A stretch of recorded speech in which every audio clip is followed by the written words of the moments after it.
Walz. Tim didn't quit on his brothers in arms. And Tom joins me now from Minnesota. Tom, you served in Walz's battalion.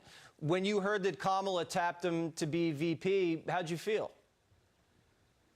That was a tough one. I seen the leadership he did in Minnesota, and I have my stories about what he did to the military when he left us like that. And I was kind of like, "Are you kidding me?" That's all I could think.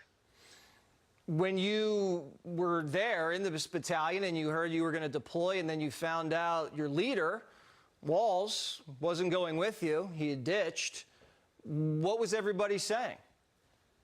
But it wasn't so bad for the troops at that time because they didn't really know what was going on. Where it really hit them is when they came back, and then it all exploded as what he got out to do, to go into politics and stuff like that. And then when Tom Behrens, Command Sergeant Behrens, the story came out and they found out what he did, then people were mad because we all did what we were supposed to do. We did the right thing, and it's dishonorable what he did. He left somebody else up to take over his spot. He just ditched us. Why do you think Walz ditched you?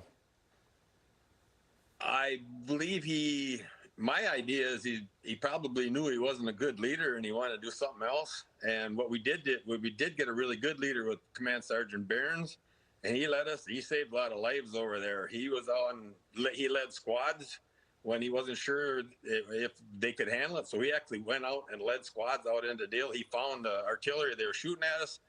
And then when I see the leadership that Walz offered to Minnesota, with burning the city down and the rules during COVID, what he did, I'm thankful he didn't come over there, or we'd have brought back a lot more body bags. Tom Behrens, he saved a lot of lives for us by being a good leader.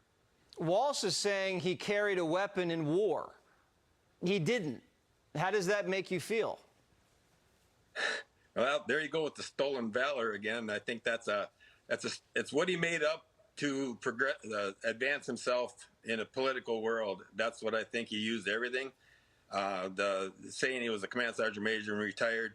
The whole story came down when he was running for governor, actually.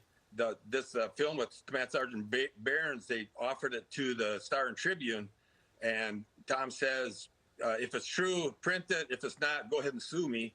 So they went and vetted the whole thing. The guy came back and said, it's absolutely true, but I'll get back to you. And then an hour later, he says, we're not going to vet it because we think it's going to sway his election. So this whole thing came in Minnesota before, but now that it's national, the news in Minnesota, as you know, we're the most liberal state, but now it's national and it's getting attention, and there's some conservative voices. So the story will get out now.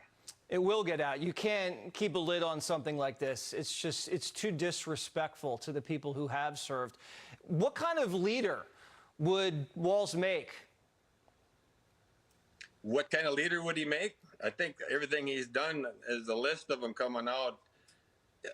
A leader in Iraq, it would have been terrible. He's a leader, basically, how do you say it? A leader leads by example, and I don't think he'd fare real well. All right. It's just saying that.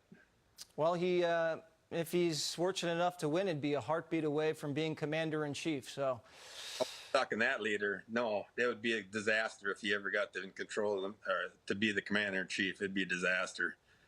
All right. Well, Tom, thank you so much for your service, and thanks for joining Jesse Watters Primetime. We really appreciate it. Thank you, Jesse.